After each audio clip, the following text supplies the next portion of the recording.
Right, I gotta go to the. Hello. Do We're I need to do on. my lower bar or something? Oh, you don't have to do the lower bar. It's Well, okay. you can. You may. You're allowed. Hello, Pirate Steve. folks. We're Whoa! live now. We're We're here. Are we live now. live? We Are we are. We're doing the live switch? now. Oh, are we doing the switcheroo thing? Can they see you and you see me? Now they're seeing me because I'm not. I'm talking. At the moment, they're just looking at me because, God Oh, forbid, 'cause you're. if we did the switcheroo thing, that we wouldn't be able to. They wouldn't know what end was up. So, Who's talking? Look at we that are. beautiful. Look at that beautiful beard and those glowing I ears. think they can see you down in one of these Oh corners, though. shit! Can they see the little boxes? Oh, Yeah, damn remember it. when you have more, when you have more than one. So this is a special edition. We're still so not good at this. No, we're not. It's okay. This is like only our fourth or fifth live stream, but it's all good. But we're here with a good friend of mine and friend of the podcast and friend of the mouse, the one and only Pirate Steven. How's it going? Ahoy there. Pirate That's what Steve. pirates Can say. we applaud? Can we applaud for the pirate? Is that Yeah, okay? we can apply for the pirate. I'm clapping for the pirates, and we're all wearing headgear. I thought Nate started the trend, and we're like to honor Steve, we'll all wear hats. That's And right. so Nate's I'm always wearing- wearing a hat, but this went themed today. yeah, one theme. So That's a nice It's a hat. Do you have your name on the back of your hat?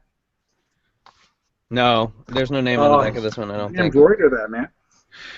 Nate, who buys the hat and doesn't get the name put on it? It's like part of the thing. I didn't get this one. I got this as a gift. Oh, okay. But I could get it. I get a monogram. I do have my wife and I. We have like the husband and the bride and groom ones that we did get our last name and date of our wedding on it. Gotcha. Oh yeah, I remember that. So we did do that. So we are here to chat about Shanghai Disneyland, which I am super excited to talk about because it's pretty much all my daughter and I have watched on YouTube for the past month is all of the awesome rides and the attractions and all that kind of stuff. And so, Pirate, you were there. You were at Shanghai Disneyland. You got did you get Shanghaied and go to Totally. Shanghai? Totally got Shanghaied. Hardcore. I don't know what that means, but yeah, I did have the opportunity. I went to China. I actually lived in China for 2 months, and it was good timing because that was right around the time that Shanghai Disneyland was opening. So I got to actually go there for the soft opening and the grand opening and all the fun stuff over there. So yeah, lots of Shanghai going on. That's really awesome. So let's just break it down just a little bit about because Nate and I are big Disney park geeks, and I know you're a fan of Disney parks. So what is the atmosphere like there as compared to any other at Disneyland, California, Disney World, Florida? Is it this? Does Disney work hard to make it when you walk in there, you're not in China, you're in Disney, in the Disney bubble, and that's what it's like, or is there definitely some different vibes you pick up from the park? So when I was in China, I went to had the opportunity to go to Beijing and Shanghai, and also went down to Hong Kong. And I would compare. So Beijing is more like Washington D.C., the capital and everything, and Hong Kong is like San Francisco. It's got all the different ports, all the islands, and not that San Francisco's islands and stuff. They got Alcatraz, but whatever. And Shanghai is like New York City. I mean, it's huge and has great metro system and easy metro to get to the park, which most of the guests use. And the weather there would compare to Florida. And during summer, a little rainy and warm. So that's what they actually rained on their grand opening day. That's so yeah. I didn't know that Yes, happened. we're all excited to get a theme park over there in China. First theme park in mainland China, which is very exciting. Oh, that's awesome. Is it in Shanghai, like Disney World is in Orlando, kind of, or is it actually in Shanghai? It is in Shanghai. So if you took a flight there, it's between the airport and downtown. Oh, gotcha. So they just kind of bulldozed a section of the city and dropped a Yeah, theme I guess park in it. I guess they had a nice piece of land over there. So and definitely a lot of room for expansion. So the park is beautiful and it's huge. It takes a while to actually walk around it compared to the other parks. Oh, really? And when I see videos of it and stuff, it seems like parts of it are packed and then parts of it are empty. Like, does it have big attendance, or is it like, because I see ride through videos where there's nobody on the ride, and then you see I other. feel like a lot of those ride through videos were like early on. I think before they actually opened the Yeah, that's why it looked like it was so dead. yeah, so this park is the first Disney theme park that is opened since like social media blew up. Like before this, the park that Hong Kong opened up in 2005. So I mean, Twitter and Facebook and all that was around, but nowadays everything is social media. So um, when the park opened, everybody got their information from Twitter and Facebook and whatnot. So actually, one of the things that they said on the social media sites was that you had to have a fast pass to go on the rides.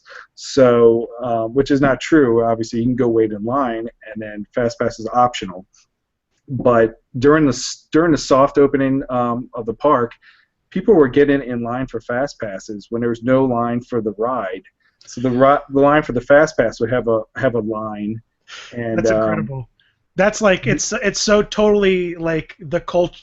It's got to be like a cultural difference where like Americans were like so theme park like crazy that now we pay extra to not wait in lines, and we've birthed things like the fast pass, and so I love that they're like, no, you need a fast pass, and so everyone's like, okay, we need a fast pass, so let's go wait for the fast pass. I feel like I see that in Florida too. Is like, wow, it looks like the fast pass lane is a lot faster than the standby, or a lot longer than the standby lane is right now. And absolutely. So what are the crowds like? What are the people like? Because I imagine there's probably a good bit of tourists, but I imagine it's a lot of people from Chinese people from Shanghai. Are crowds different? Is the culture just drastically different than what you would experience in a Florida park? It is different. Since this is the first one in mainland China, they're not Disney park guest trained, because you go to Walt Disney World, Disneyland, and such. The guests know how to behave and the rules of what you should do, and they're just getting this park, so they're still learning that the trash goes in the trash can and what you're expected to behave as a guest, but they're really they'll pick it up. You could tell before the park opened, during soft opening, it was just cast members and their family and friends.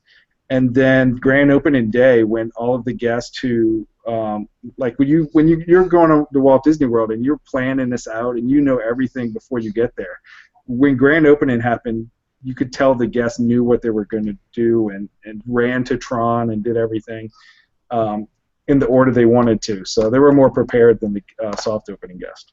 Gotcha. Interesting. Yeah, that was something I was definitely thinking about, like when watching the videos and seeing like the crowds and the people, but I guess you're right. They never had a theme park, so how do they know what to do in a theme park or what a theme park is? So that's pretty it's pretty interesting, man. So what is the thing is, so a lot of people take the metro because the metro is actually they built a brand new station right outside the park. That was gonna be my next question. Was like, did they make a specific stop solely for the park? Yeah, absolutely. It's a beautifully designed metro station as well. It's all Disney decked out. And so the park, let's say a park closes at 10 or even 11. Well, the metro closes at a specific time as well. So they'll have to actually make an announcement in the park letting people know the metro, last metro, you should start to exit the park so you don't miss your stop. Because if you're stuck in that area, you really have to take a taxi or find some other transportation home if the metro was your number one source of transportation there. So are they do they have like hotels like Disney, like is it like a real resort, or is it kind of more like Anaheim where it's like here's the park in an area and we're not really outside the park beyond like the metro station and whatnot? They have two hotels. So they have the Disneyland hotel, which is a very upscale, nice hotel. And then they have the Toy Story Hotel, which is more like your value/moderate resort at Walt Disney World or any of the other parks.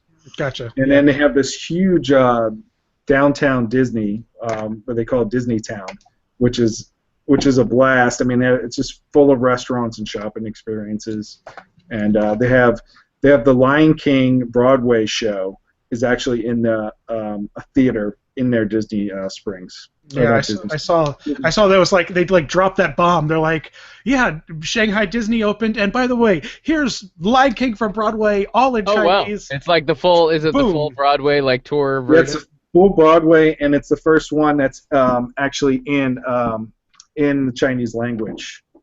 Oh, right on. That was That's cool. Everything down to the songs and everything. Yeah, Surprised and you missed that, that's the other thing. Like when I went to Hong Kong, there was a lot of mixture English and Chinese language, but most of the language in Shanghai was Chinese. Yes, because I picked up a lot of that on the rides.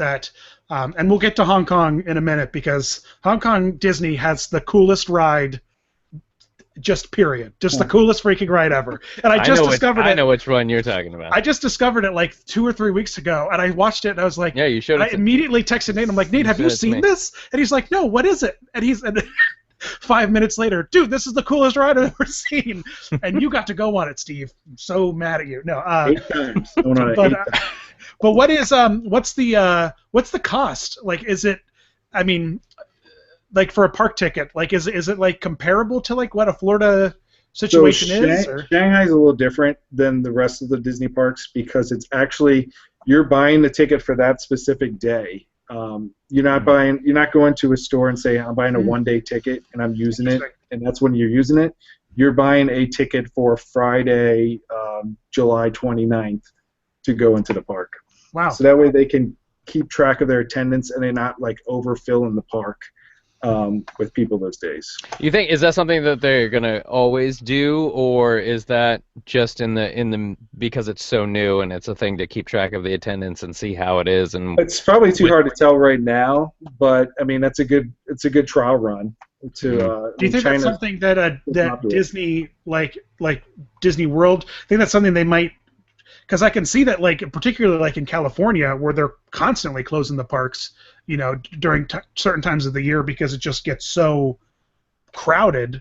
Mm-hmm. That sounds like it's not a terrible idea to, book a vacation and, wander in around 10 o'clock and find that the gates are closed.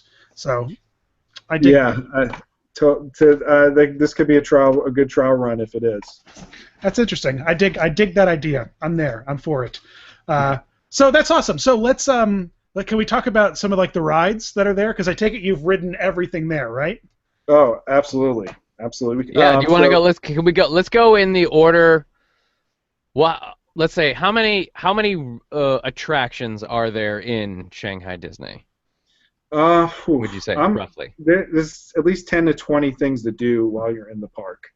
Okay. So you enter into the park and you end up on Mickey Avenue, which is really cool because it's completely different than any of the other Disney castle parks because you have they all have Main Street USA, which everybody's used to, but it was really cool to have something completely different and unique to this one park. I like attractions where it makes me want to go to these different parks just to see that one thing.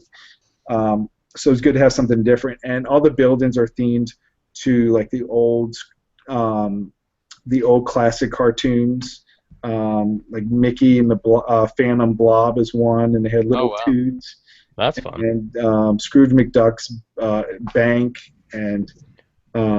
Scrooge McDuck's bank. Do they have a ride? Like, is it like Gringotts Bank, but it's you get to actually dive into the gold coins?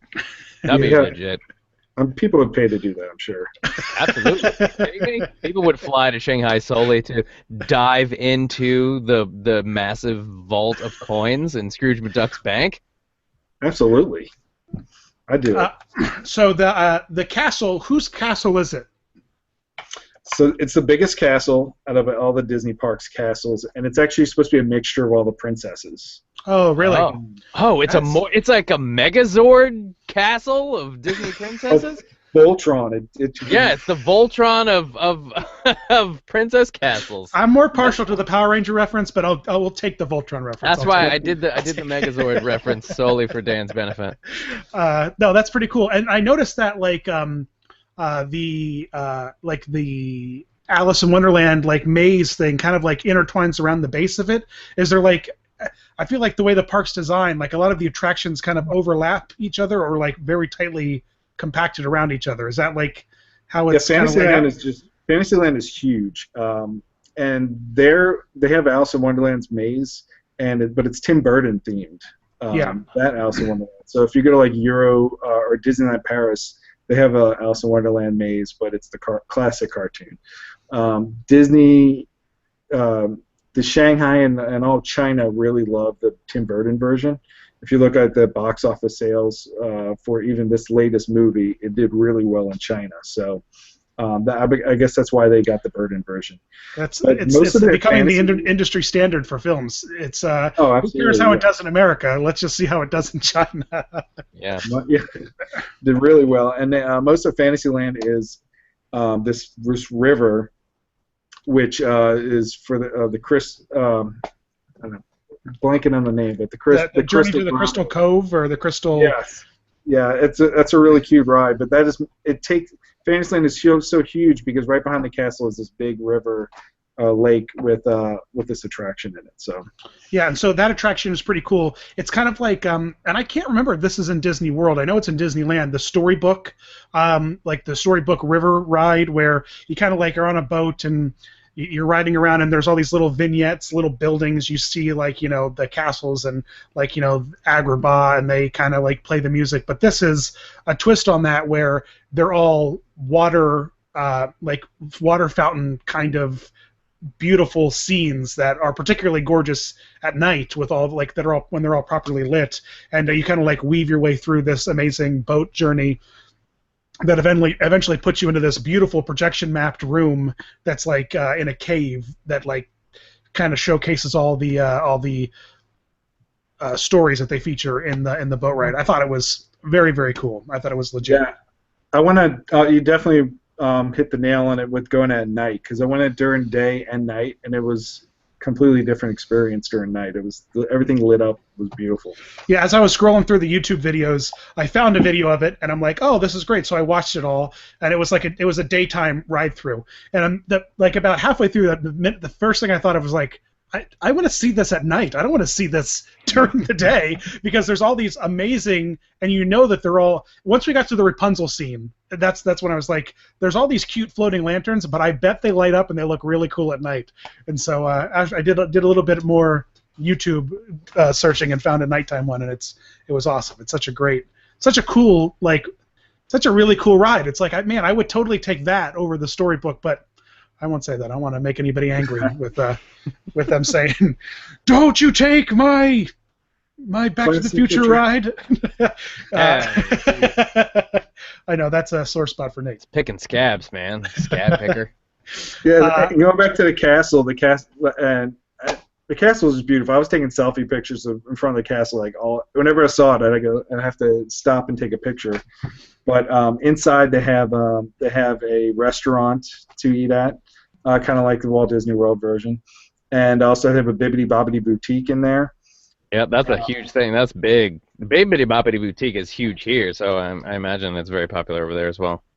Yeah, and then so they have a walkthrough, kind of like Sleeping Beauty Castle at Disneyland, where you can see different scenes. And you should definitely find a video on this.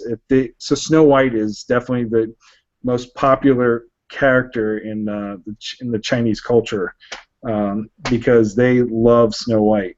They remember when it debuted in 1937 over there, and I guess they relate to Snow White. But their walkthrough in that castle is CGI Snow White scenes that a projection screen plus all these effects happen around you. So it's a really popular attraction as well. That's awesome. I haven't watched a video of that. I'll go hunting for that, because that was pretty great. Sounds great. So over into Frontier, is there a Frontierland? There's no Frontierland. So actually, if you're walking in through Mickey Avenue, it's called the Gardens of Imagination, which is a big courtyard for their castle. And they have a great viewing area for the fireworks and their castle show. That's also right in front of the castle is where Dumbo is, and the carousel. And they also have for the 12 friends, for the 12 zodiac signs, they have mosaics for each one of the different characters. That's awesome. They have a Disney character for each of the signs. Oh, really? They created a Disney version of each of the zodiac signs. Yeah, so like the monkey, the monkey is a Boo, and I see what you're saying. So they equated a previous existing Disney character with the zodiac signs. That's cool. Yeah. So the rooster was the rooster from Robin Hood. So it's pretty cool how they did that for each of the ones. That's amazing. Good pull. The rooster from Robin Hood. Wait, who's the rooster from Robin Hood? The one that played the guitar? Glenn Campbell? Yeah, Ooda Lolly or something. Ooda Lolly Golly, what a day. Yeah, I think that was Glenn Campbell. The Year of the Sheep is the Jolly Holiday Lambs from Mary Poppins. So. Oh man, this is a good. This is a good game. This is a good That's game. Amazing. Like, all right, what's gonna be? What? I would never have pulled that. Pluto. Pluto's the dog, right? You're the dog. It's got to be Pluto. Yeah. Got to be the dog. What? Dragon. Mushu. Say that one more time. The Year of the Pig is Ham from Toy Story. Because Ham Toy Story is another big thing over there. That's hilarious. That's incredible. That's awesome. So there's no Jungle Cruise. There's no Jungle Cruise there, and the layout's completely different than any other parks. Usually, and I do this when I go to theme parks too. I go, where's Tomorrowland? Tomorrowland's always to the right, and in this park it's to the left. So if you go to the right in Shanghai, you're actually in Adventure Isle, which is their Adventureland area, which is a lot of fun. Has a lot of great attractions. Soarin' is by far the most popular ride at the theme park. Like there was waits seriously like 5 hours long just for this new Soarin' version. It's like that here too. It's like they just updated the new Soarin' in Florida. I guess they did it in California as well, and it's like I guess you fly over the Soaring around the world. You glide over the world in this version, but. Are there new smells? That's all I want to know. Are there new smells? There are, and we won't tell you what they are. You'll have to experience it. Okay. Do they fly over Disneyland and you smell churros? Because that's all I want. I just want. No, the cool thing though, so each one that has a Soarin', so Epcot has a Soarin', Shanghai has a Soarin', and so does California. The finale scene is all unique to whatever park you're in. So, cool. Shanghai one, you're flying over downtown Shanghai, and Epcot is the one that's over here at Soarin', and I'm guessing Disneyland's the one at California Adventure. So, is there? So I'm just trying to go through because I know some of the rides made it over there, some of them didn't. Big Thunder Mountain, Splash Mountain, Haunted Mansion. Did anything from Adventureland make its way into? No. So Adventureland, which is really awesome land. They have A.K.A. River Rapids, Grizzly River Run type water ride, and this is with the gigantic gator, right? Yes, and it's by far the best animatronic I've ever seen. This is one of my favorite souvenirs that I got while I was at the park, and. Oh, shit. That's kind of what it sounds like. That, it's like the Animal Kingdom, like River Rapid ride, but and I've watched a few videos of this. But you eventually come upon like a cavern that has this mammoth. It's just humongous, like crocodile monster hanging from the ceiling. It's so cool. It's amazing. Yeah, that's definitely a video to watch. It is crazy, and you get drenched on that ride. I went on it 3 times, and I was like crazy wet. But I didn't care because it was so cool. We had someone in the chat ask what I'm holding. This is a magic wand, and if you can walk around the park and change the color of other people's ears and showcase it. Turn your light off and show your magic ears really quickly. Steve has a pair of these, but I doubt that it'll work through the. Oh, that'd be funny. Nice. So like you can make it. Essentially, you can. But what's fun is you just run around and do it to other people in the park. Yeah, I remember. Oh, you can change other people's heads? Yeah, they were getting so annoyed too that they'd make their ears like blue because they wanted blue and they'd change it. Yeah, That's so hilarious. you're just running around, and we had so much fun with these when we were at the Toy That's Box really Summit. funny. So you're just, and I think they have a few other things now. I think now they have like they have jewelry now. They have like a necklace. Wow. I feel like they've done all kinds of like crazy. But what's really cool is these all sync up during certain nighttime shows. Just from Oh what I- shit! So like you could be in the middle of doing something and something kicks in and then your ears come alive and join in with with Yeah, their like- master that controls them. World of Color and in California Adventure, like the whole crowd, everyone's ears would then change like in the same. That's It's- kind of it's- cool. It's cool. It uses all that RFID I technology love that you and can stuff. go around and fuck with other people's ears. That reminds me of that scene in Grumpy Old Men where they kept changing, like he would change his next door neighbor's No, TV. dude. It's supposed to remind you of Sleeping Beauty. Make it pink, make it blue, make it pink, make it blue. No, it only makes me think of Grumpy Come Old Men. on. Damn it. So, I'm trying to think of some of the other cool. Okay, so can we just talk pirates? I mean, We can you talk are pirates. We're not in Treasure Cove yet. We still got a Oh, couple okay. of bit more. okay. they have something called Hold on. Keep us on track, Pirate Steve. Keep us I'm on trying to go track. around the park, so I remember these things. So they have something called Discovery Center trails, which is one of my favorite things to do there because it's something you will never see at a U.S. park. You're pretty much roped in on doing this ropes course, and you're doing it. There's like a easy, a medium, and a extreme hard one, and if you fall, you're just dangling there on this rope until somebody helps you. But some of the I kind of felt like I was on Survivor when I was doing it because that's the kind of trail you're on where you're doing this you're tightrope in this little rope in front of a big waterfall. Or there's one scene that reminded me of the Goonies because you have nothing to hold on to except for the wall, and you're inside a mountain and the water's coming down, and you have to just hold on to this thin wall with this where the ground is you only have room for 1 foot in front of the other to make it around. Mm. I saw a video of this, and it looks like legitimately terrifying because there's scenes where like you're hanging over top of other people, like moving through the park, right? Like there's stuff going on underneath you, and it's like a bizarre twist on the Swiss Family or the Tarzan treehouse, where like suddenly you're like doing all this bizarre like rope skills, like training. I thought it was really cool, That's but like funny. I've seen like there's zoos that do that, like where you can kind of do tightrope walking / zip lining over the animals in the zoo. did you They won't let master? you bring cameras on it because they don't want people to be distracted or taking selfies and fall. But Someone needs a so if helmet you can find and a any GoPro. Come on, China, let's get going. Okay, so there's this awesome. What is it called? What is that thing called? Because I want to like try to find more pictures of it. they call it Discovery Center, and then Adventure Trails. Gotcha. So right next to that is Soarin', which we already went over, and then after that is Tarzan. Their Tarzan show, which is really cool because it's like Chinese circus acts, like a Cirque du Soleil, but Tarzan, which is cool. fantastic. That's awesome. Set to the sweet tunes of Phil Collins. In Chinese language, yes. Oh, Chinese Phil Collins. I love it. Yeah.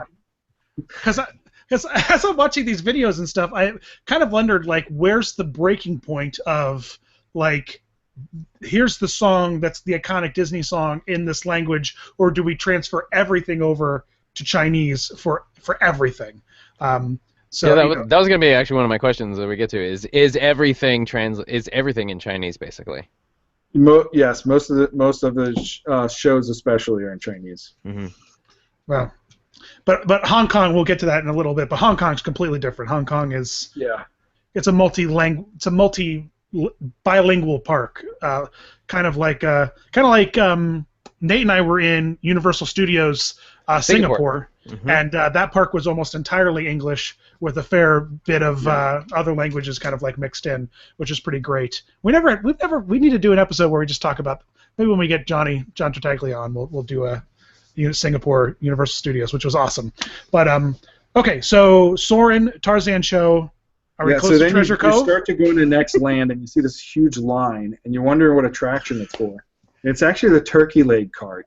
they, I mean, no doubt that Disney did not know how popular turkey legs were Wow. going to be in China, but they I love that they were like, let's do it. That's a thing. That's our thing. Let's do the big turkey legs in they had Shanghai and see extended if. queues set up for the turkey legs. That's how crazy this Wow. line was. And I can't stand theme park turkey legs. They're not for me. They're not very good. They're not very good. They're not. The last I've tried. It was like this is like rubber. It was. Yes, just, it's they're like not literally they're eating really rubber. rubbery. It's just Yeah. not very good. I'm not a Not fan for of me. the turkey legs either. But Give me the ice people cream of bars. Shanghai, Give me the Mickey ears, ice cream bars, and those Mickey ice cream sandwiches. Let me tell you, those Oh yeah, those are pretty legit too. That's money. I'll Oh, take there. those. I'll Pirate, take those. you've been going to Disney parks for a good time now, right? You've been down there in Florida, living it and in the parks for a bit, right? Yeah, so this is how I like to put it. My shopping mall is Disney Springs. My movie theater is at Disney Springs. And I want to take you take your kids to the park to play. That's Magic Kingdom and Epcot for me. That's amazing. When I go play softball, it's at Disney's Wide World of Sports. So it's like I'm completely. We got married at the Wedding Pavilion. Disneyland Paris was our honeymoon. We're Right on. completely. You're immersed. You're immersed. So Nate just brought up ice cream, and my favorite. Excluding what's currently available in the parks, Pirate, what has been your favorite ice cream cart treat in Disney, past or present? Ooh. Well, okay, so I'm going to do a two-parter. So cart, Hong Kong Disney has the Mickey ice cream bars, but it's actually a mini ice cream bar, and it's half strawberry and half chocolate. So it's delicious. Not on a cart in the Boardwalk Hotel at Disney World. They have a place called Beaches and Creams, and they sell a dessert called the kitchen sink. So they actually bring a kitchen sink and they put it on your table, and it's just full of ice cream. I have heard about this. I have seen photos of this, and I need to try this. Yeah, and they use a whole can of whipped cream. Like they'll say whole can of whipped cream, and they'll pour a whole can of whipped cream. Literally sit there and do a whole can. Is it like $75? I mean, it can't be cheap. Well, I don't think it was even that bad. I mean, it's a lot of ice cream to eat. Definitely want to tag team it with 4 people at least. But yeah. I was a big fan. You don't want to do like the Adam Richmond Man versus Food challenge and try to wolf this down. I was a mega fan back when Hercules came out. They had the Hercules bar. Hercules. They got a Hercules bar? They had a Hercules bar that then transferred over to the Goofy bar and then eventually was phased out. But it was essentially like the Magnum ice cream bars. It was like vanilla ice cream covered in caramel and then dipped in chocolate. It was the tits. Hercules. Okay, those are the good days when studios for every movie would have a parade. So there'd be a Hercules parade, a Mulan parade, yes, Aladdin parade. Yes, I remember. Man, and they kind of, Inside Out got that treatment a little bit. They got their special float, which I thought was pretty cool. We love some good parade floats. Okay, so turkey leg line. So you rounded the corner, and there's the line for turkey legs. Yeah, you're in Treasure Cove, which is it's kind of like Harry Potter Land in Florida or Hollywood Studios or Hollywood, whatever they call it, Universal Studios. And it's an immersed land of just pirates. So there's a pirates playground. There's a Captain Jack Sparrow meet and greet. There's a Captain Jack Sparrow stunt show, which is really funny. And they have a really cool. Why you go see the show is they have a stunt where they have air machines and their people are fighting while they're floating in air. They're doing like the indoor skydiving type thing, but then they're fighting midair. There, and Jack Sparrow's fighting one of the Englishmen while they're doing it. And it's really cool because there's supposed to be like a tornado is hitting the theater. They're just flying in air fighting, which is really fun. I need to, man. I have so much YouTubing to do after this conversation. Seriously, what do you look at? Air taking fighting notes. Jack Sparrow. Taking. If only we were recording this. Oh yeah, that's good. That's good.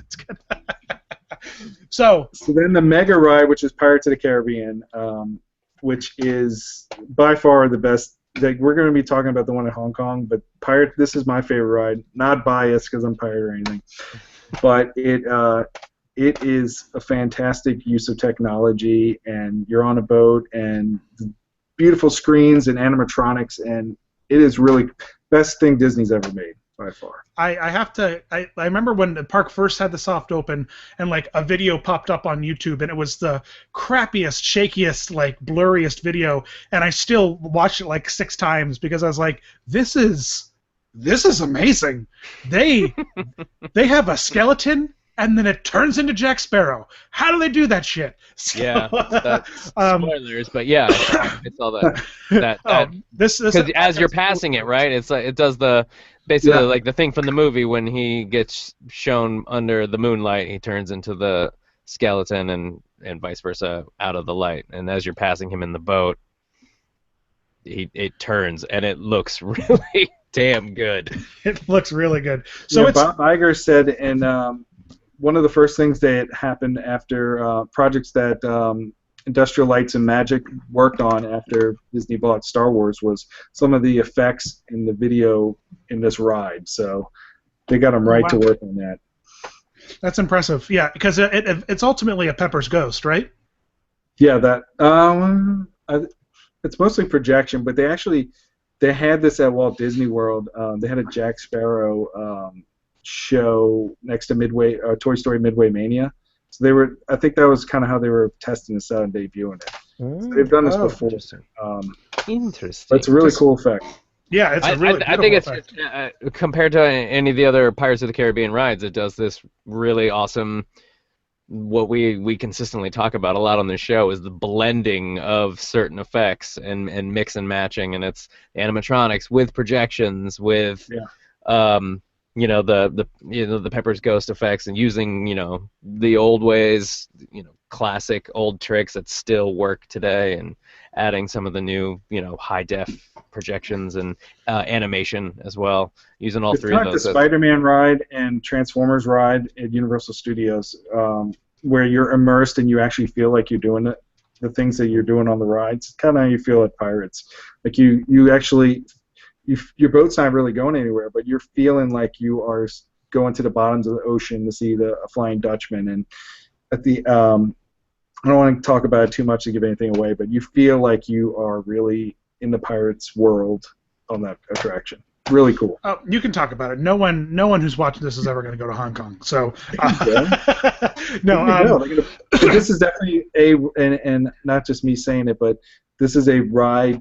If you were not to do anything else in the park, this is the ride to fly to Shanghai to do if you're a Disney park enthusiast. Because the boat turns, right? Like they have like those big, huge screens that move with the boat as the boat's like moving through certain scenes, and they've got a freaking Davy Jones animatronic that like just is killer. I mean, it looks so. Yeah, cool. I mean, it's up there with this crocodile. Animatronic. If this one didn't exist, everybody would be talking about Davy Jones, but it is amazing.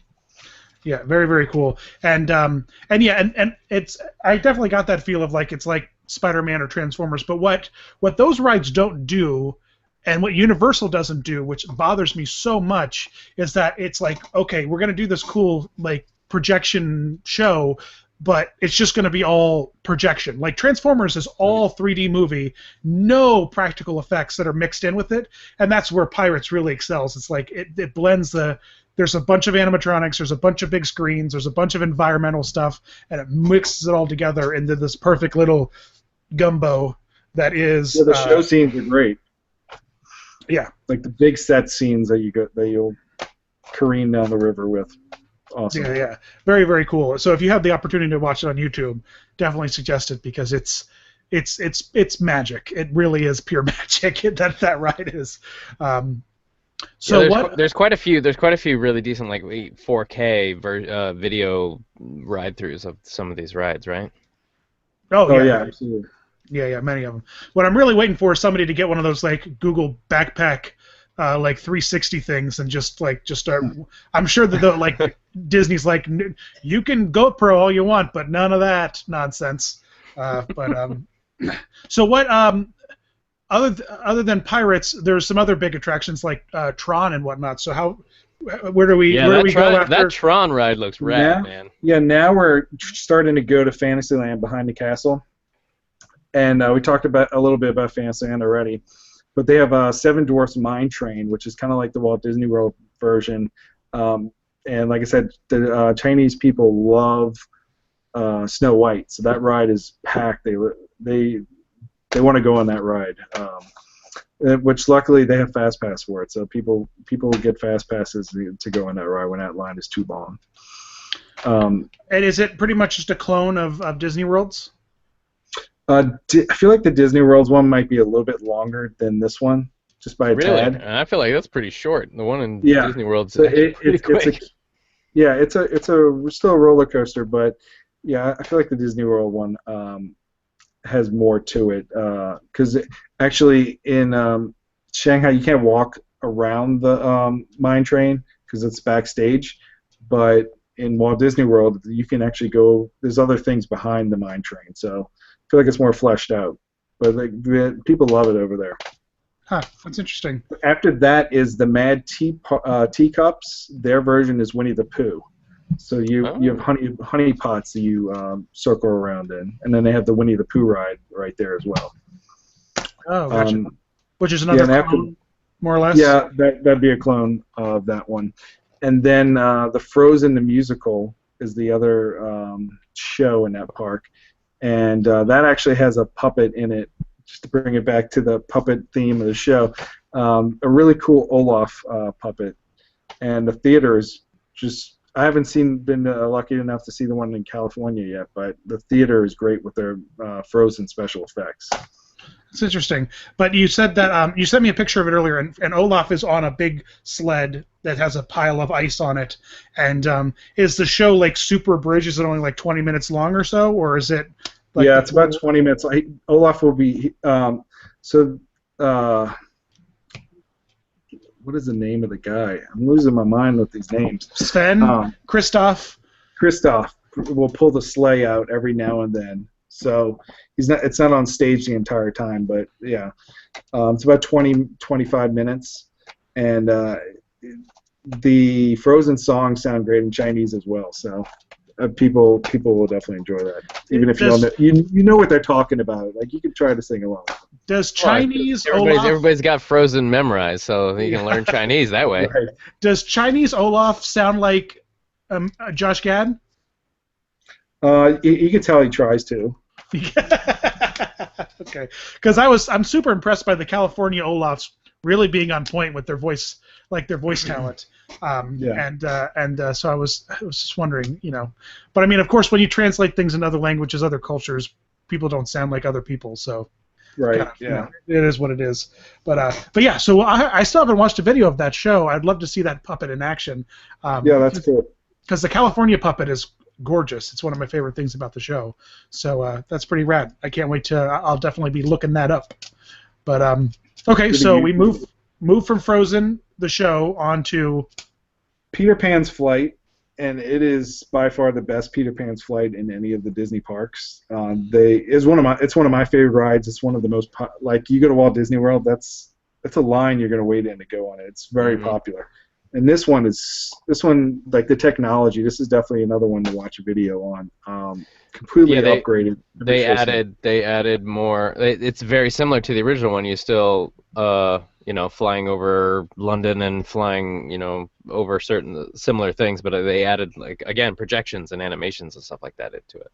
Right, and they retweaked the ride system. So, like, the one you go Disney World to Disneyland, it's 3 people sit next to each other, and these vehicles are a little bit bigger. There's 2 rows. And you don't feel like you're swinging around so much. It's a smoother ride through the whole entire thing. That's awesome. So I love that ride. That was that was a great upgrade, I feel. Huh. And then you move past there into Tomorrowland, which of course everybody knows the big attraction there is Tron, the ride, which is it's an amazing ride. especially at night because everything's all lit up. Yeah, it just looks really cool the way they. Yeah, it's all the light cycles from Tron, right? It's basically it's a light cycle coaster. Light, yeah, like you're riding a light cycle, and I mean, I wish there was more Tron movies coming out because I mean that's a popular ride. But if Yeah. there's more movies, yeah, you'd have to wait Soarin' type lengths to ride that one. Oh, I bet. Do they got like the great music? Like, is there like the Daft Punk music there, or is it like a toned down, not so? Yeah, their bass queue is really cool. It's like everything's the neon lights, and then you can see there's like the different teams. There's the orange team and the blue team, and I think the red team. Is there a story? Is there a story or a discernible story for that particular ride? Not really. Just they tell you're gonna be riding on a power light cycle versus the orange team, and your vehicle lights up blue, and there's cool scenes. If you ride in the front, you really don't get to see everything. I like to ride in the last row for this ride because there's parts where all your blue tires will turn orange, and since you can't see that, they'll have a mirror, and it looks like you're racing another power light cycle next to you because it's orange. Oh, that's cool. So that's pretty rad. I dig that. That's awesome. Clever. Yeah, and the seats, the ride system is unique because you feel like you're on a bike. Yeah, you're pretty much bent over like you're riding a motorcycle. Really different ride than anything else Disney has. Huh, that's pretty awesome. Does it go upside down or no? It doesn't go upside down. No, it does not. How would you go upside down, Nate, if you're riding a bike, man? Think about it. Dude, just like at Universal, there's that Rip Ride Rocket one. It's literally it's just like a little half moon that goes over you, and you're doing all kinds of stuff because of physics, science. Yeah, that half moon doesn't go over my fat ass. I can't go to Disney. I can't go to Universal Studios unless I weigh less than 290 pounds. If I weigh more than 290 pounds, my body ratios combined with my weight do not allow me to ride most of those rides. Is that including the beard weight? Because that thing has to weigh a little bit. The beard weight's excluded. So okay. I'm planning a vacation. I'm going to be down in the middle of September, and I've already started dieting so that if we do make our way to Universal, I can actually like ride some of the rides and not like be. Man, the last time I went there, I felt so fat shamed. It wasn't even funny. What's a good inspiration to work out then? Yeah. But they also might make you store your beard in a locker before you go on the ride, though. So you gotta be careful. True. It's like carry-on luggage, that thing. Yeah, I'm just gonna start doing Gimli braids in it, so to make me look more stylish. So is there any other Tomorrowland? Is there? I think there's a Buzz ride, right? There's the Toy Story ride. Yeah, they upgraded Buzz Lightyear ride, which is the only thing I can tell you about that is so you're side by side. Everybody knows the lasers to shoot the Zerg targets, and the first player might have red and the other player has green, so you can tell them apart instead of like the other. Everybody's red, and you really don't know which one is yours. Yeah, that's pretty cool. That's actually that's a little different. They have a Star Wars launch bay that's kind of like ours in Disneyland's, and then they have jetpacks, which is kind of like a Dumbo ride that goes around. And then I didn't go on that one, but it's like a jetpack. And then hence the name. And then the only thing I didn't talk about was they have also a Marvel tent. So they have Marvel in their park as well, where they have a Spider-Man and Captain America meet and greet. And they have like a Hulkbuster you can take pictures with and learn how to draw Marvel characters. And I feel like that Hulkbuster is so ridiculously sized down because I've seen photos of it. It's Veronica, right? Go stand next to Veronica and take a picture of her. Yeah, there you go. Yeah, but it's like it feels like I'm more or less the size of the Hulkbuster statue that they have. It's just like maybe just the pictures are incredibly deceiving. But you've been working out, so who knows? Yeah. I feel like my beard is roughly the same size as Hulkbuster in the Shanghai Disneyland. So. But overall, it sounds like a pretty fun. I mean, you can do it. It sounds like you can do it in a day if the crowds aren't too terrible. Is what it sounds like. Yeah, I mean, I think it's at least a 2-day park. just because you don't want to rush everything while you're there. Gotcha. But, yeah, it was great. That's really awesome. I can't wait to, Nate and I joke about it, but I'm like, dude, one of these days, once the kids get a little older, we'll take a man trip to foreign lands. Yep. Once this podcast starts raking in the dough, Which we're going. Man, I think we've netted a whole whopping 4 cents off of this podcast. So, no, it's pretty sweet. And so while you're out there, though, you also had a chance to go. This is what we've all been waiting for, folks. You had a chance to This go. is what it's all come down to. This is what it all comes down to. So you went to Hong Kong Disneyland. Yeah, Hong Kong Disneyland is a 2-hour flight from Shanghai, so definitely I could see people doing like both park hopping from Shanghai Sure. to Making Kong. a whole like trip of it to like part of their whole itinerary. And are we Yeah, I talking? wish I had time. I would have went to Japan as well to do Tokyo, just to knock out all the Asia parks. But I could totally see other people doing that as well. Now, how So long Asia how long trip. has Hong Kong Disneyland been around? 2005. They're celebrating their 10th year anniversary. Okay, 10 years. Yeah, it's last September. So, yeah. And is it relatively comparable to the size of like Disneyland or Magic Kingdom? It is. Yeah, it's very like Disneyland. It's a smaller park, more quaint park, but definitely they have some great attractions there as well. Some unique attractions that we're going to be talking about. And so every single video I have seen of Hong Kong Put the Disney. wand down before you hurt yourself. I can't help it. People who watch me on CoinOp TV, because I'm always usually at my office, I'm always like holding a pen and like just waving it around. And shit. Does it have a string on it like the Wii at least? So Yeah, you don't- oh yeah. Okay, there it is. All right. But every video, like, and quite literally, I have yet to see a video of any attraction in Hong Kong Disneyland that has anybody in the park. I feel like the park is always stupidly empty. Did you encounter the same kind of situation? Yeah, I got there at park. I did all of Hong Kong in one day, so it's definitely doable. Like And I you said, rode I some also- rides 8 times, and you did it in I one did. day. That was over 2 days, but Oh, okay, gotcha. yeah, it's definitely less crowded. Gotcha. So, park is mostly the same as like the Disneyland layout. I feel like it's more of a clone of existing parks, right? Yeah, it has a lot of the Disneyland. It has the same castle. The cool thing about their castle that's a little different is they have mountains in the background. Oh, cool. That's a little different. They have one of the cool attractions is kind of like their version of Big Thunder Mountain, but it has like grizzly bears and it's kind of Everest themed. Not Everest themed, but like there's parts where you go backwards and really cool. it has cool bear animatronics in it. So that's definitely Man, I've got to YouTube this. I didn't even know about that. That's pretty rad. I know. Forgot the name of it. So yeah, and then, I'm sure Wikipedia will help me there. Don't worry. Yeah.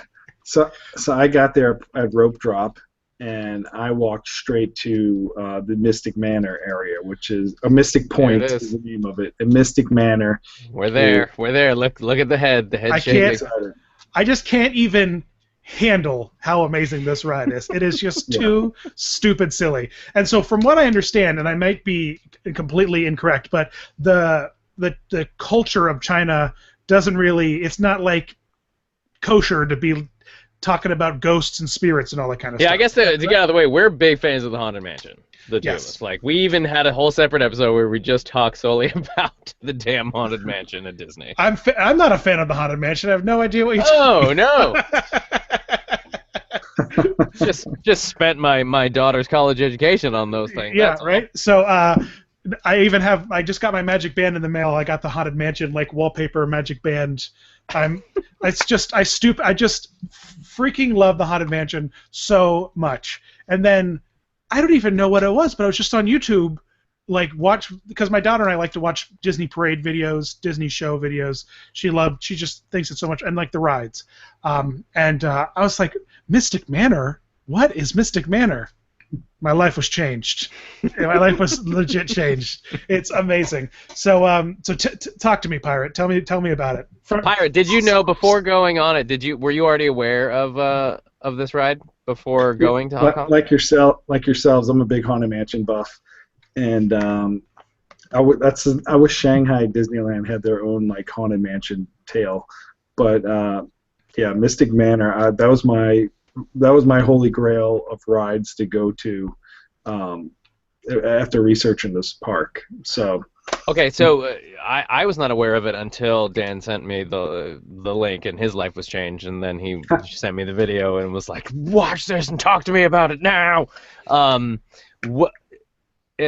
Hong Kong Disney's been around for 10 years. When did this ride seems fairly new? Yeah, I think this one's only like I think 3 years old. Okay. That's what it kind of seemed like. So they had a massive expansion for Hong Kong. They added 3 lands at the same time. Each land only really has 1 or 2 things in it, but one is that Big Thunder Mountain type area with the grizzly bear, Big Thunder Mountain version. Then they have this Mystic Point area, which has Mystic Manor, and then they added Toy Story Land. So that was their big expansion that they did a few years ago. Gotcha. Is the Toy Story Land like a dry run of what's coming to Hollywood Studios kind of thing, or? Yes. Yeah. We're going to be getting at Walt Disney World something very similar to what they have over there. That's cool. Is it kind of like Honey, I Shrunk the Kids Land, or is it something all like? Yes. Yeah, like you're shrunk down in like Andy's Toy Land, and it's similarly like you're the size of the toys. Correct? Is Honey, I Shrunk the Kid Land still around? It is not. I believe that's all of that classic stuff in studios is all being cleared out for Star Wars. Do you remember when they like had like a whole Goosebumps thing going on back there? Is that just me, or am I? No. I remember there was Honey, I Shrunk the Kids, and then for a hot second, I feel like I could be mistaken. They changed it to A Bug's Life right after A Bug's Life came out, and then they switched it back to Honey, I Shrunk the Kids. Does that happen? Steve, school us on this. What's going on? What's going on back there? In what? In the Honey, I Shrunk the Kids. Yeah.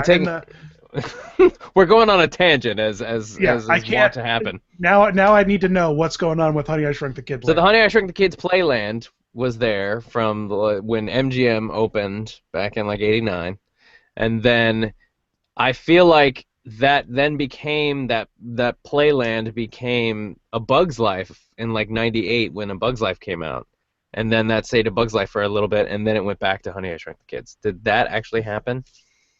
No, it was always Honey, I Shrunk the Kids. Okay, it was always Honey, I Shrunk the Kids. But did they make A Bug's Life? That's in California. No, that sounds like a great idea.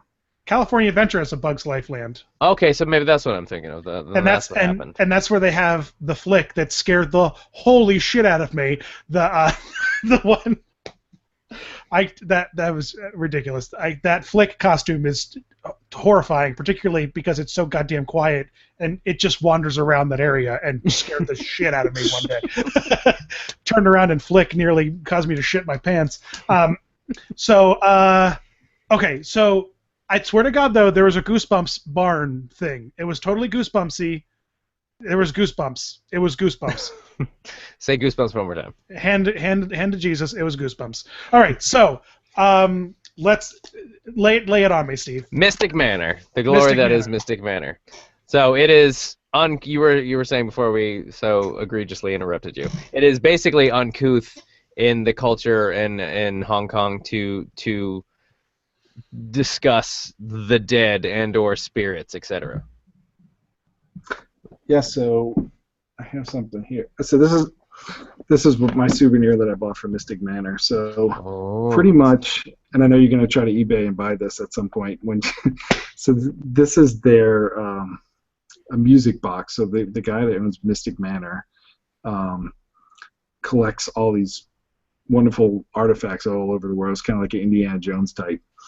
And he found this music box. This is their latest edition.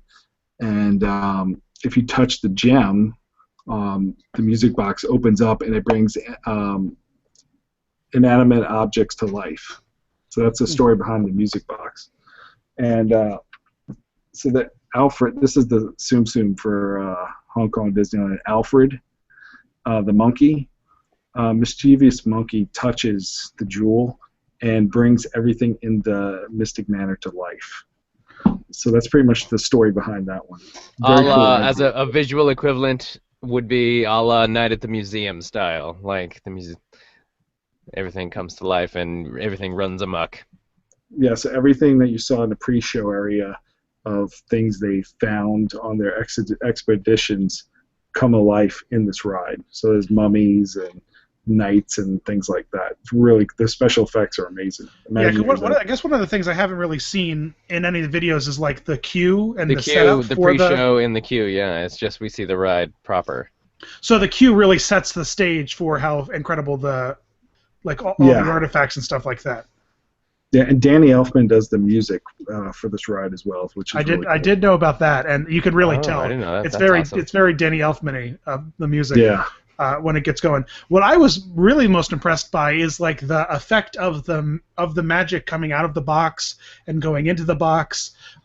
Is that stuff like really the effects that they use really clearly visible when you get in there and it just doesn't show on the video because it's all thin fiber optic stuff, or like what do they? I mean, a lot of it's animatronics and then videos displays, and the videos I've seen them on YouTube as well. They don't do it justice. It is, you feel like you're in this land of mysterious things happening around you.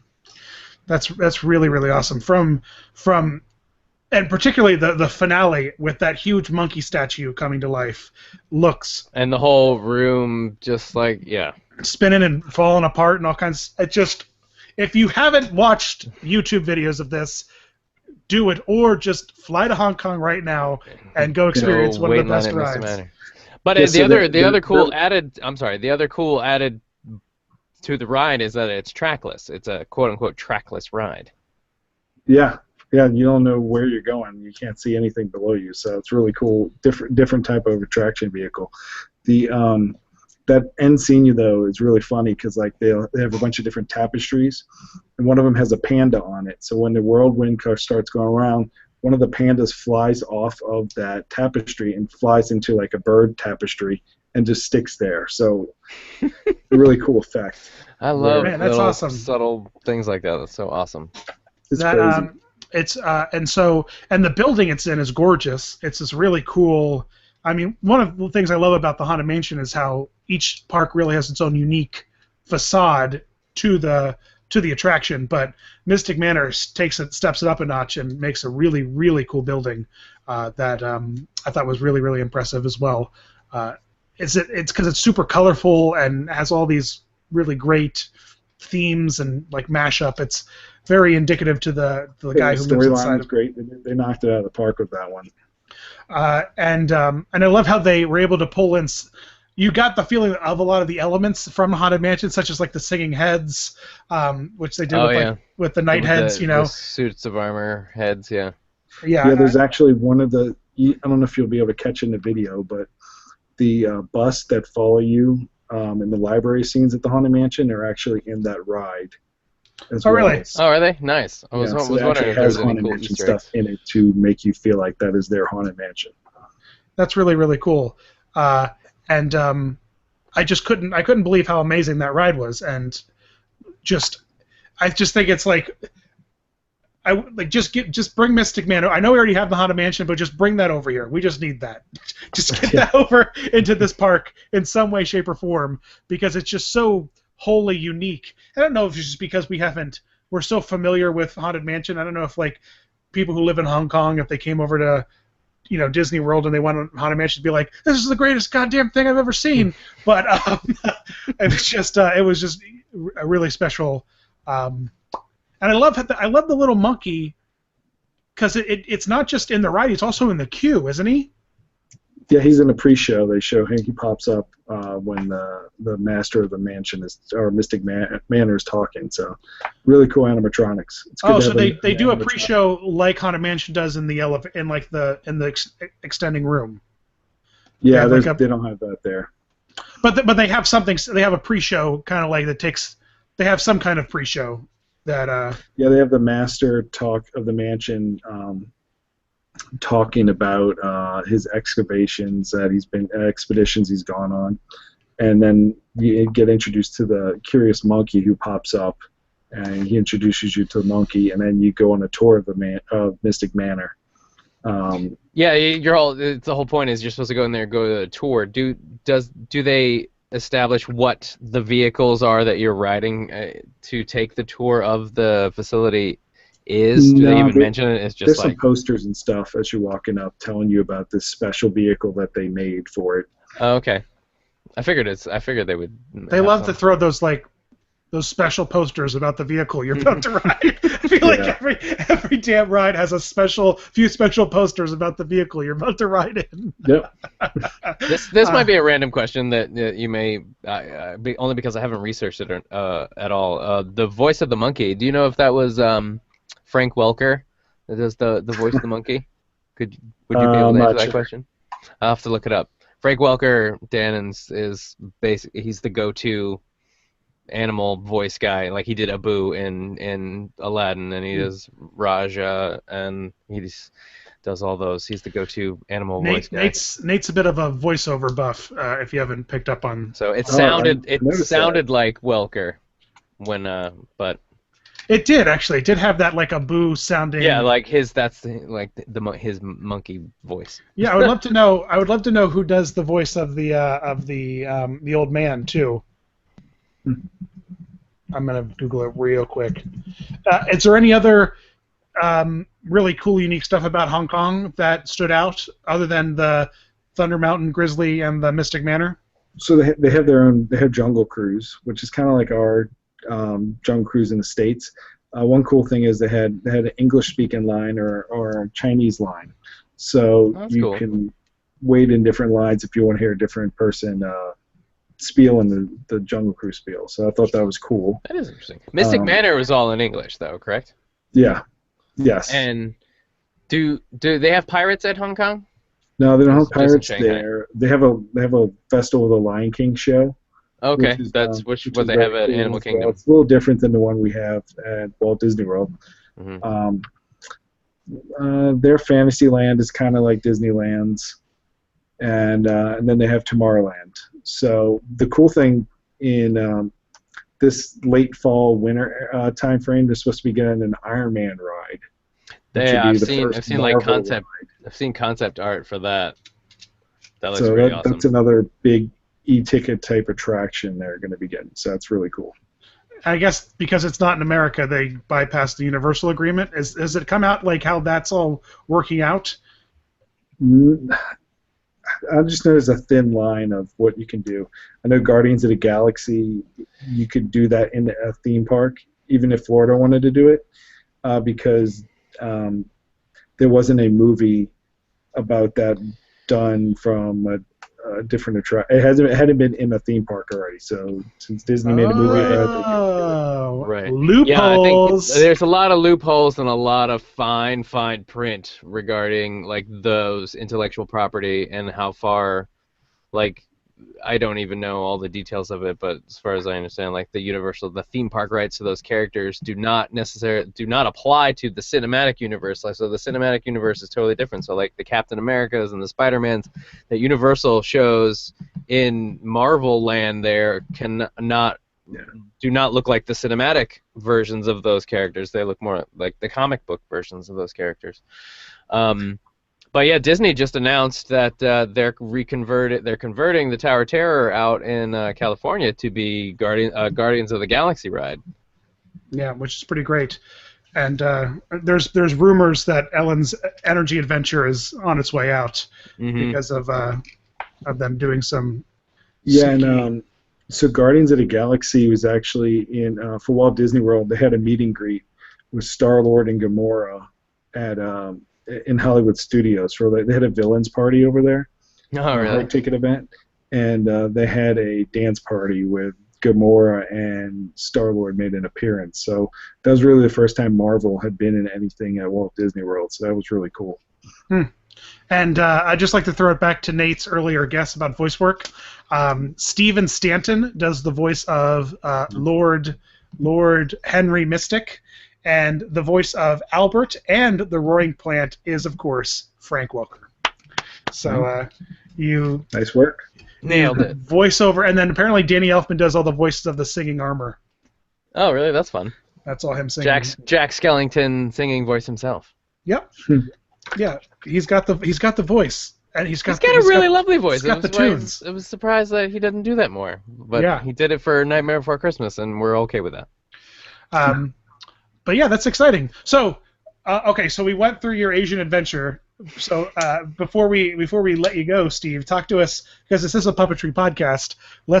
Can we chat just quickly about your favorite Disney theme park puppets? Because I'm sure you've got like one or two, right? Yeah, most of them will be Walt Disney World, because that's where I know the most from. That's your home turf. There's a couple of them, like Walt Disney World for that same Halloween hard ticket event. The Villains event they had at Studios had Constantine from the Muppets was a meet and greet.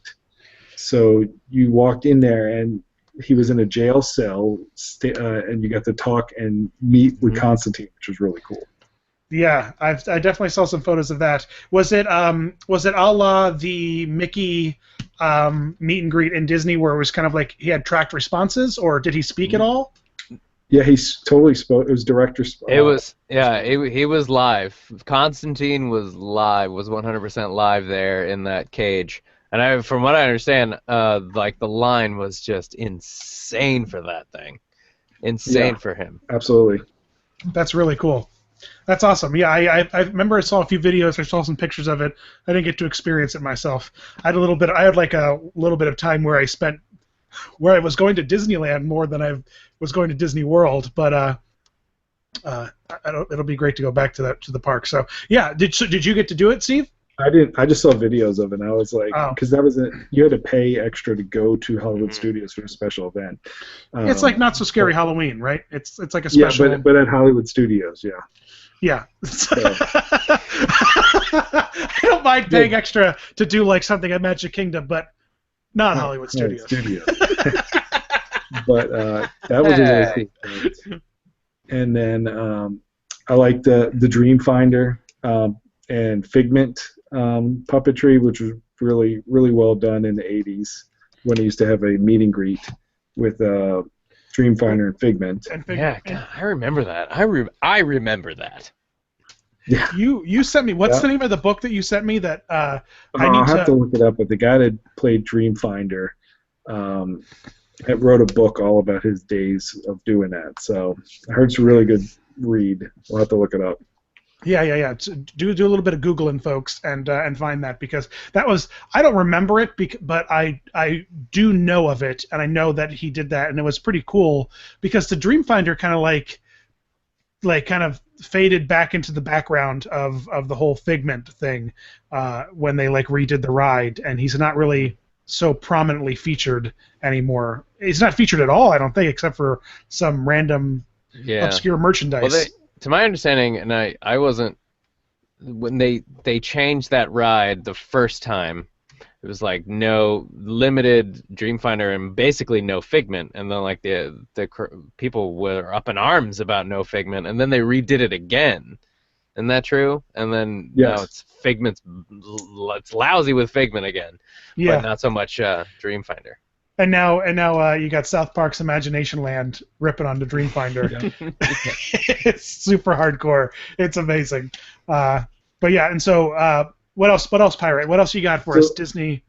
Little Mermaid show at Voyager Little Mermaid at Studios has a lot of puppetry, but a show similar to that where Mickey's PhilharMagic was at the Magic Kingdom. There used to be a Lion King show that was a similar show but with puppets. That was fantastic. They had this awesome Scar puppet on the stage that would you have to find video of that, but it was amazing. Wow, I don't even think I've ever even heard of it. I vaguely remember that, and I guess it was the precursor to the Festival of the Lion King that they do now at Animal Kingdom. Right. Yeah, I guess when that so Mickey's PhilharMagic in Magic Kingdom took that show's place. Mm-hmm. But that was really cool. My favorite puppet in all of Walt Disney World was the Colonel, who was at the Adventurers Club and where Pleasure Island used And to the be. old school Pleasure Island, yeah. God, I Yeah. loved that club. That was an awesome club. He was very entertaining. The Colonel was pretty legit. I never had the opportunity to do it, but I've seen many a video. 'Cause Dan's a baby. I'm not a well. I am a baby. I'll be 30 soon. Next year. One day I'll be 30. He says. One day I'll be 30. The beard's 30. Yeah, exactly. But the Colonel, man, some of the videos, the videos are 10. I mean, how long ago did that close? 15 years ago? 10 years ago? Whoa, geez, Not even that. I think it was about 8 years ago, around there. But the videos, some of the, he just makes me bust a gut. When you mentioned it to me the other day on Twitter, the Colonel, and I went and did a little bit of YouTube. You're gonna make me want to diving. I'm gonna want to YouTube Adventure Club stuff now because Nate, you would have been like a master at the Colonel because of all the silly, ridiculous voices and shit he did. I remember going to that and going, God, I would love to work here, and just that would have been a fun gig. Past and future guest Leslie Carrera Rudolph used to work at A.K.A. the Adventure A.K.A. Club. Yep, that's where she got her some of her She worked at beginnings. Disney. She worked at the Hoop-de-Doo Review and the Adventures Club. Yeah, Adventures Club has a strong following. That's one of the things. If they ever brought that back, the fans would still be there. Oh, for sure. They did. To my understanding, they took a lot of the stuff that was in the Adventurers Club that now lives at Jacques Lindsay's Hangar Bar. Absolutely, yeah. Like all the treasury themed stuff for the Indiana Jones bar there. Oh, really? That's kind of cool. That's legit because that's a really cool bar. Steve, have you been to the Abracadabra? Not yet. Have you gone? It just opened, didn't it?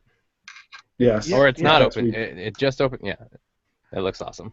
I've already forbade Nate to go without me. I'm like, you are not allowed to go until I come and visit in September. Don't even think so about unfair. He's tracking my phone every day. Find my friends. He's like, are you seeing that fucking place? But so Colonel's though is your favorite, is what you're saying. Oh yeah, absolutely. And he was good pull, man. Good, solid pull. Really solid puppet pull. He's and he was like kind of creepy, just the way that the puppet was.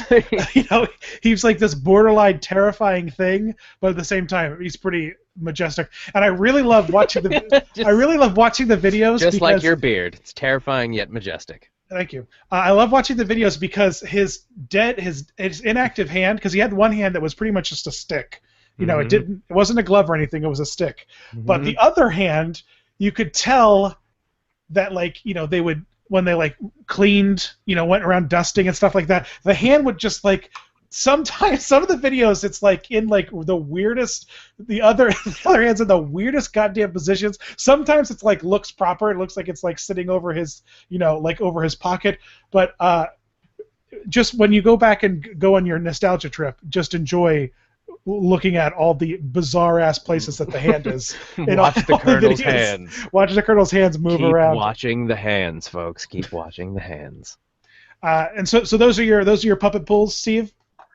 Yeah, and I remember he used to sing a song. It went something like this. He'd be like, Doe, the thing I buy beer with, Ray, the guy I buy beer from, me, the guy I buy beer for, so far from the store, so I think I'll have a beer, la la la la la la la, which brings me back to Doe.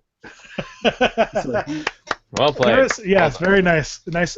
I like the. I don't know it, but he has a Tiny Bar of Soap song that has a great payoff at the end that made me freaking laugh my ass off. And it is so funny that it's the kind of humor that is that borderline humor that sometimes you're like, how did Disney ever say that this was okay to do in their parks? Yeah. Exactly. I would expect this at a Universal restaurant, but not a Disney restaurant. But it's kind of it gives me a little bit of reminiscence of the themed restaurant.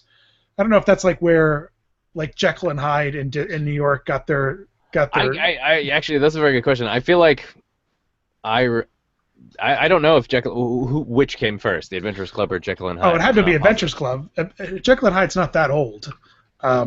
I remember it was like a big thing like when I was in high school, which is 10 years ago. So, which is the worst goddamn thing you can ever do if you go to New York. Never go to the Jekyll and Hyde restaurant.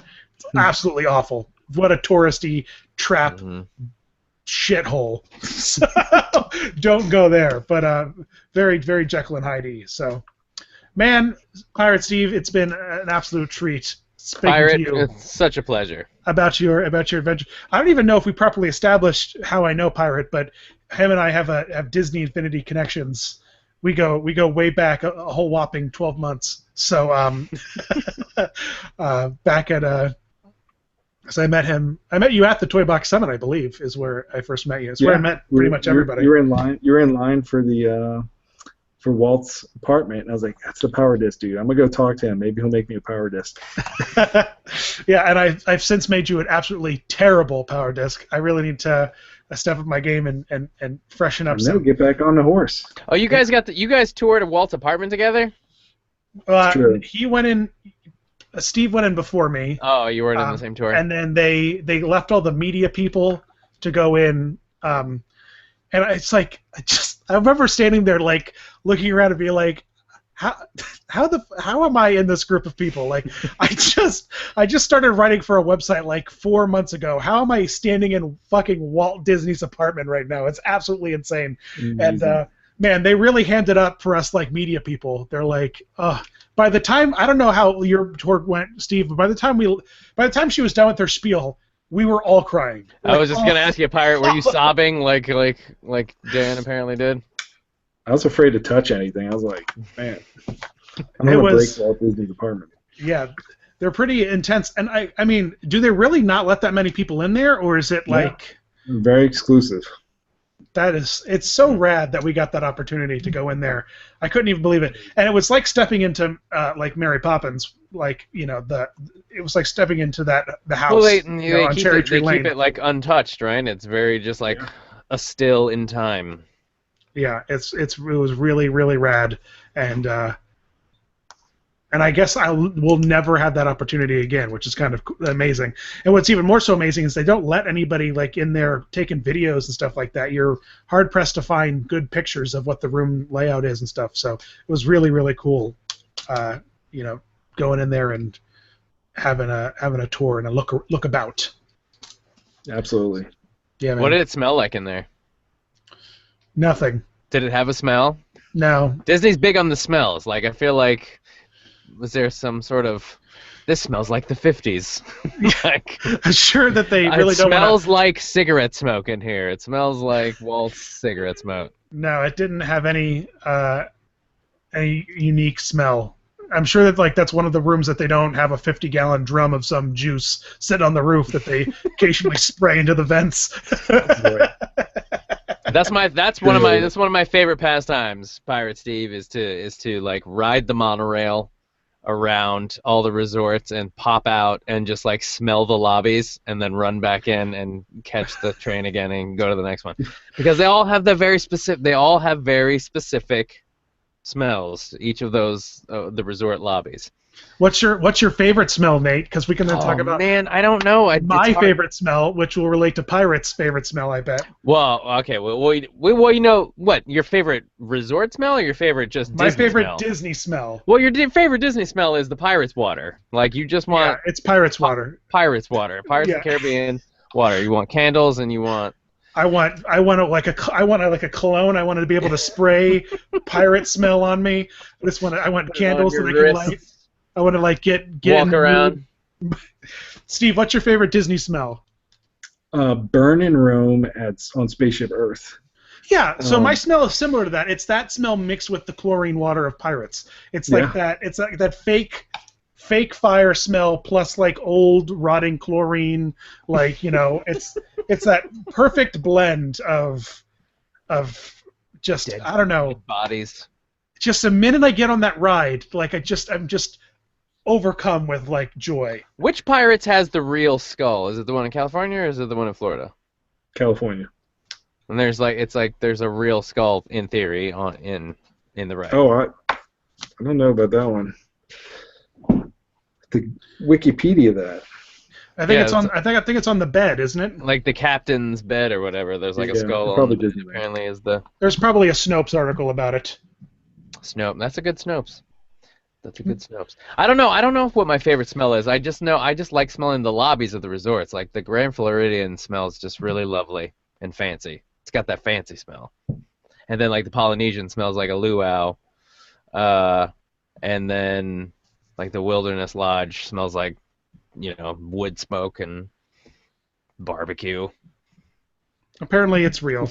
So Yeah? it's there. Yep, it's on the bed. Is what they say. So Verified. Real who skull. knows? Probably not true at all. Just I know, like it could be. I mean, like think of it Disney's this way. Frozen somewhere. Just like in Poltergeist, the movie Poltergeist, they used real skeletons in that movie. Like at the end, spoilers, when the skeletons are all popping up out of the ground, they used real skeletons because they were cheaper than buying plastic ones. That's horrifying. I'll just throw that out there. So right just think of now. that. Think of that scene when like she's in there, like when the house is all falling apart and all the bodies are kind of. You moved the headstones, but you didn't move the bodies. Like when they all come up, those are apparently all real skeletons. Well, there you go, Steve. You got a fine taste of both Nate and I in this little hour-long chat. You're welcome. But it was an absolute pleasure chatting with you, sir. Yes, sir. Thank you for all the cool inside scoops of Shanghai Disney No problem, man. And Hong Kong Disney. You're and like Hong Kong Disney, especially and Hong that Kong. too. And, Yeah, one video, another thing to add to your YouTube collection is Tokyo Disney Sea's version of Tower of Terror has kind of a Mystic Manor feel. Oh, really? So, yeah, you'll have to YouTube that. Like, I think it has like the same kind of storyline where a different explorer had some artifact that made Tower of Terror. So. Oh, really? So it has nothing to do with the Twilight Zone. It has its own unique story. It's a unique one. See, I dig that shit. I like that they take. I wish that quite honestly, I mean, I know that there's like Haunted Mansion is a great example of Disney World, Disneyland. They're two different rides, even though they're the same ride. You know what I mean? And so I wish that they would do more of that kind of shit, like kind of Have you encourage seen the us. Phantom Manor in Disneyland Paris? Yes, yeah. It's like, man, just keep giving me spins, keep spinning it. Mhm. You know, Change it up a little bit. I've yet to do. Have you ever done the Nightmare Before Christmas one? Yeah, it's cool. Do they do it in Florida or is it only in California? No, just Disneyland. They do it Disneyland and Tokyo Disney. Man, I gotta start traveling more. This is some bullshit. Fire Steve, have you been to every single Disney park incarnation across the no, globe? I haven't been to Tokyo yet. So Tokyo is that the only one that you haven't been to? No. Right on. Man, It's pretty good. I'm gonna go buy some plane tickets now. Gotta go do it. All right. Well, thanks for watching, folks. Nate, do you want to take us out? Steve, I don't know if you've listened to our podcast at all, but Don't assume he has. No one does. And we close it out. We say and we'll say our names and then we'll throw it to you. You introduce yourself and then say we'll feel you up next time, however you'd like, in however you choose there, pirate. You want to say it like a pirate? In your best pirate voice. That's what Nate's like gently hinting at. He's like, give us a. Not necessarily. Because I don't know if you know the name of the podcast is Getting Felt Up. It's a pun about a fabric and just take us out, Nate. It's never funny when you have to explain it. No, it's not. It's not funny anyways. But anyways, guys, thank you so much for joining us. This has been Getting Felt Up, a puppetry podcast with Dan and Nate. I'm Dan. I'm Nate. I'm Pirate Steven, and I'm getting felt up. Perfect. That's all. We'll That's take it. That's we'll take it. It's all we needed. So that's awesome. Thanks for watching, everybody. Bye, everybody. Goodbye.